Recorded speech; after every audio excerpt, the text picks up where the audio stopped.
Delighted to be joined on the podcast by South American football expert, an all-round good guy, Tim Vickery. Tim, how are you? I'm very well. I'm somewhat shocked to be seeing a Flamengo shirt on the other end of this conversation. Well, you know, I know that they're a huge club, but I hadn't realised they'd conquered the Irish part of the United States. They have. They're in Brooklyn now. Two friends of mine went to Brazil on a trip, and they always bring me back a jersey. So they brought me back this one. So I thought it'd be fitting to wear this. Tim, let's start. Before we get into the squad, I just want to start with your thoughts on the team, the confidence right now, because it seems to me as if this team, Brazil, is roaring into the World Championships. No doubt about it. Since they got beaten by Argentina in the final of the Copa America middle of last year, the record since then, it's 15 games, 12 wins, 3 draws, 38 scored, 5 conceded. And those figures, they probably don't do justice just to how impressive a lot of those performances were. I mean, there have been plenty of games where the goalkeeper could take a deck chair out and just watch, you know, while leafing through magazines or checking his email or something. They look defensively very solid. But especially in the last few months, a new generation of attacking talents have emerged and they've all been clicking together. It's a well-trained team. It's a team that benefits, I think, immensely from having the same coach for a full 4-year period. He had less than 2 years before the last World Cup. He's had the full 4 years this time.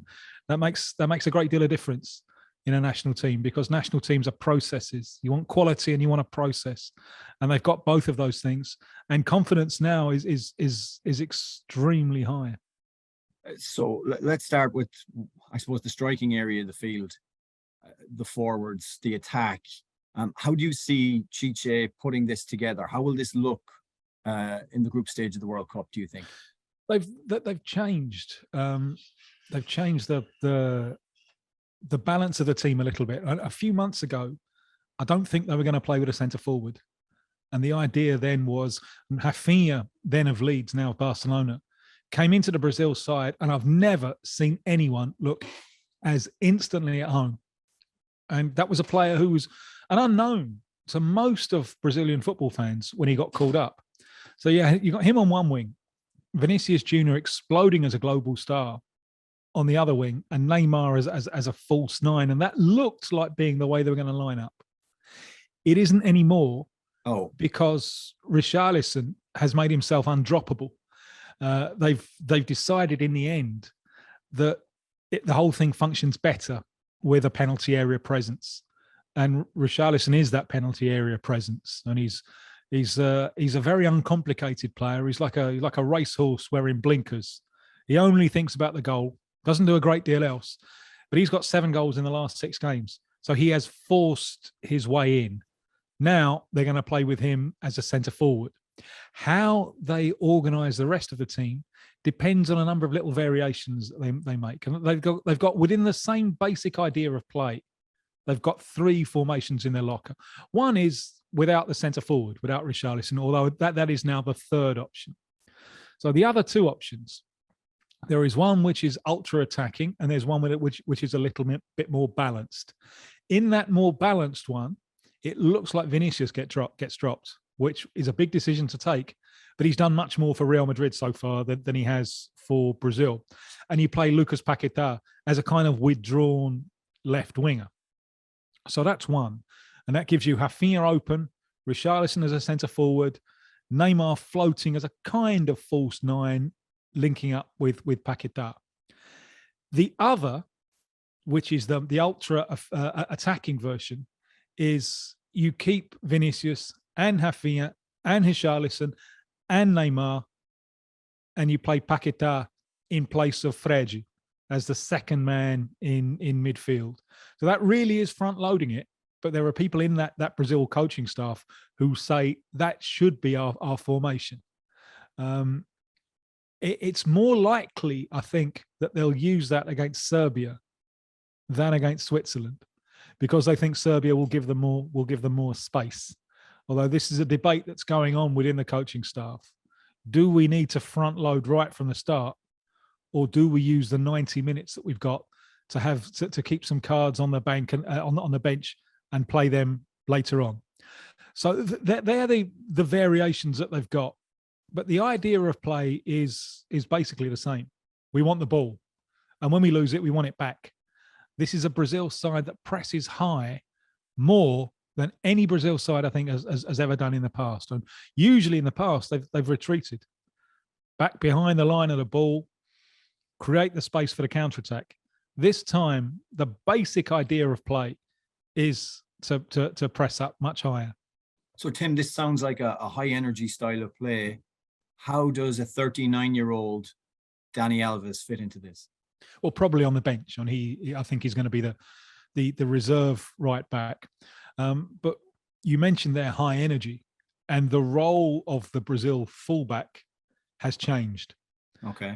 You think of Brazil fullbacks as being as keeping the pitch wide and up and down, up and down, up and down. You know, Cafu and Roberto Carlos. Now they've got wingers, so they don't need the fullbacks to be auxiliary wingers anymore. So they're looking for something completely different from the fullbacks. Looking really for kind of Manchester City fullbacks rather than Liverpool fullbacks, if you like.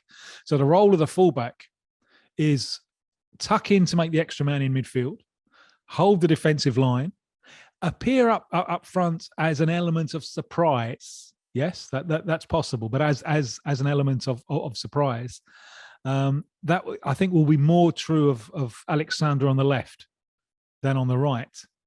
But it's a role that also requires the ability to construct from deep. Right. So it's a role that requires more brain power and technical excellence than lung busting up and down the flanks.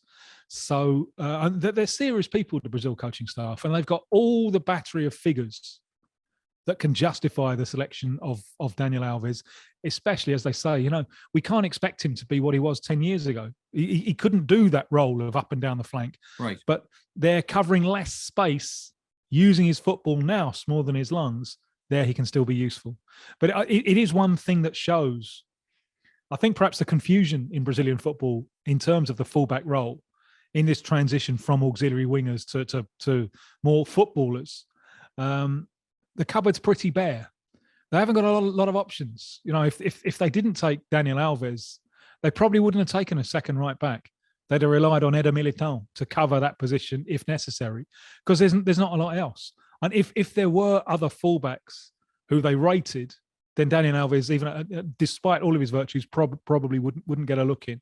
So this transition to a different type of play hasn't been easy for the formation of the next generation of fullbacks. Have you some sympathy for Roberto Firmino? Yes, and I think they've made a mistake, to be honest. I was with the coach a couple of weeks back, and I was saying, I don't know how you're going to fit in Martinelli into the squad. And he found a way, you know, and there were two ways. And he couldn't fail to be impressed by what Martinelli's doing. We were speaking not long after the Liverpool game where he said, you know, when Saka got the goals, but Martinelli was the man of the match. There were two ways of doing that. One was not take Daniel Alves and only take one right back. But if you're going to take Daniel Alves, then someone else has to go. And it ended up being Firmino. And I think the problem that they've left themselves with here is that they've got so many strikers from wide places, but they haven't got a Neymar replacement. And Neymar, both the friendlies they played recently, picked up yellow cards in both of those. You do that in the World Cup, you pick up, you're suspended for the next game. So I think it would be a good idea to have someone who can do that function. Now they're looking at Rodrigo of Real Madrid, who's a magnificent footballer. But you're asking a lot if you're saying playing that role, where Firmino gives you, as a kind of withdrawn nine, gives you the extra man in midfield and gives you the capacity just to lie deep, to find space between the lines and just thread those passes through for the wingers. So for me, and I mentioned this to them, I said, Firmino's your Neymar. And they said, well, we got Coutinho as well. Well, they haven't got Coutinho. So I think that's one that they could come to regret. Now, even with 26, they've got all those extra, and they've used all those extra spaces for attackers. They have really loaded with wingers because that's what Brazilian football has been producing, the strikers from wide spaces. Firmino gives them something that they haven't got now. If Neymar is out, then that's huge responsibility that they'll be heaping almost certainly onto Rodrigo. So I would have kept Firmino in the side. Any conversation about Brazil has to come at some point to the state of Neymar. So how do you assess Neymar going into this World Cup? Form, state of mind? Does the Brazilian presidential election, the result that I don't want to say his boy, but the person he canvassed for, Bolsonaro, hasn't got in? Is there anything extracurricular weighing on his shoulders this time? The pressure on him is immense anyway. Yes. I'm fascinated by the fact that he is almost exactly the same age. In the World Cup, he's almost exactly the same age as Pelé when Pelé retired from international football in 71. Oh. But Pelé retired having done it all. In the eyes of his compatriots, Neymar has to do it all now. It's kind of now or never. The pressure on him is absolutely immense. And he has added to that pressure with this endorsements of a very divisive candidate who has just lost.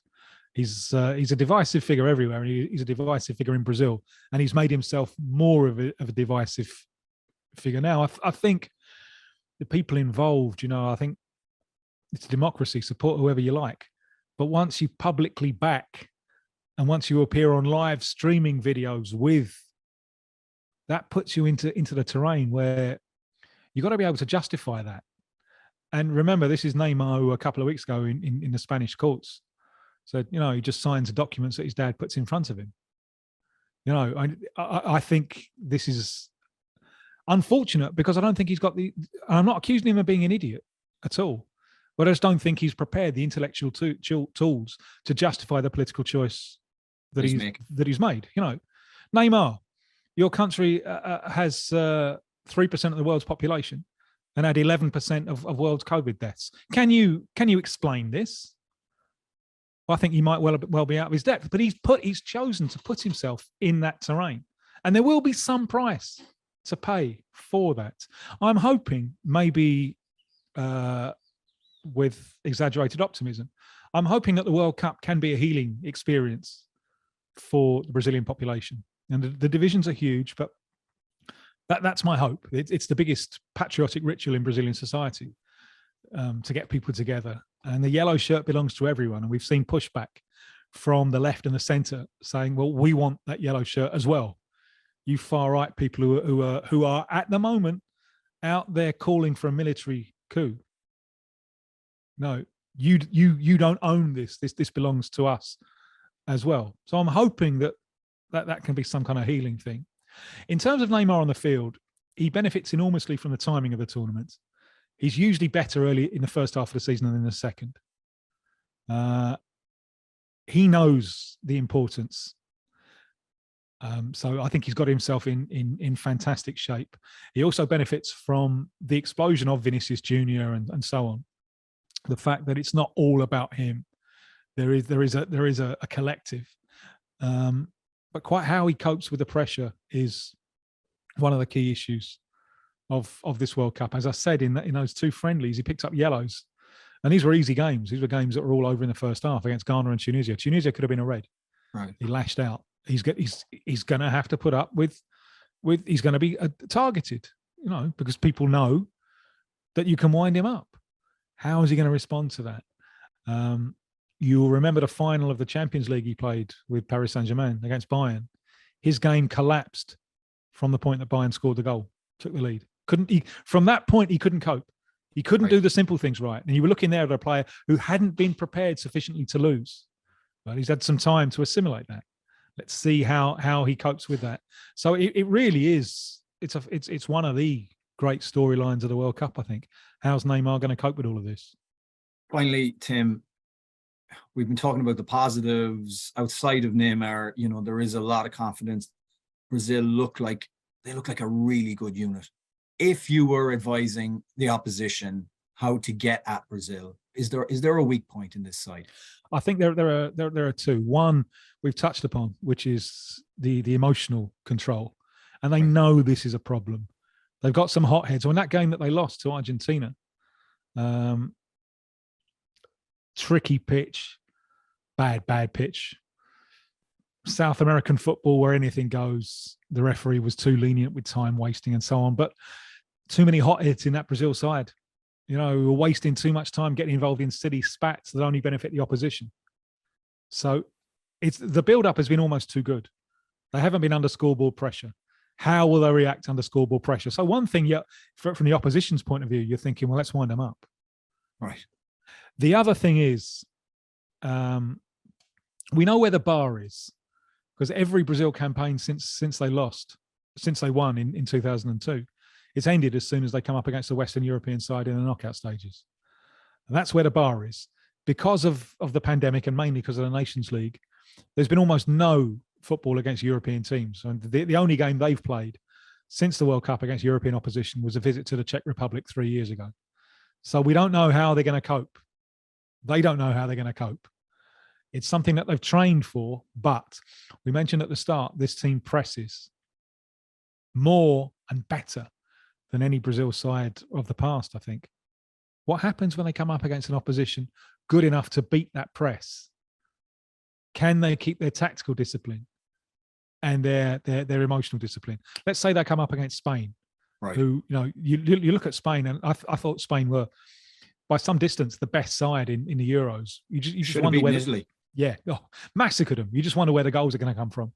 Right. But Spain can pass and pass and pass and pass. What happens? There's a famous old phrase. I think it's a brilliant phrase from Terry Venables. The old former England Barcelona coach. The last thing you learn under pressure is the first thing that you forget. And this press, it's kind of new to them, to Brazil. What happens when the opponents manage to beat that? And I know they've trained for this because I've talked to this about them.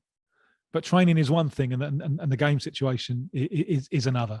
So they are the two things that I'm really keen to have a look at under pressure. What happens because you don't win the World Cup in the easy games. You win it in the difficult games. However eye-catching you might be in the group phase, you win it grinding your way through the difficult games of the knockout stages. How are they going to cope with that? And how are they going to cope with an opposition who can beat their press? You've whetted the appetite there. Everyone is excited, to be honest. Anyone you talk to is really talking about Brazil right now. And this is just, I can't wait to see them. I can't wait to see how they cope with the pressure. And I can't wait to watch it all unfold. Tim Vickery, as always, an absolute pleasure to talk to you. Yeah, well, we're going to have a lot of fun, I think, because it's a terrific side. It's been well prepared, well coached, lots of good players firing together. I hope that win or lose, they give us some fantastic memories and they remind us of that kind of magic that Brazil had when we were kids. They've lost some of that magic, I think, over recent times. I think this team is good. I don't think they were bad 4 years ago. I thought they deserved, for me, the best game of the tournament was that quarterfinal against Belgium, and I thought they clearly deserved to take that one into extra time. They're better now, and I think they're going to give us a lot of fun watching them. It's going to be great. Can't ask for more than that. Tim Vickery, thank you. My pleasure.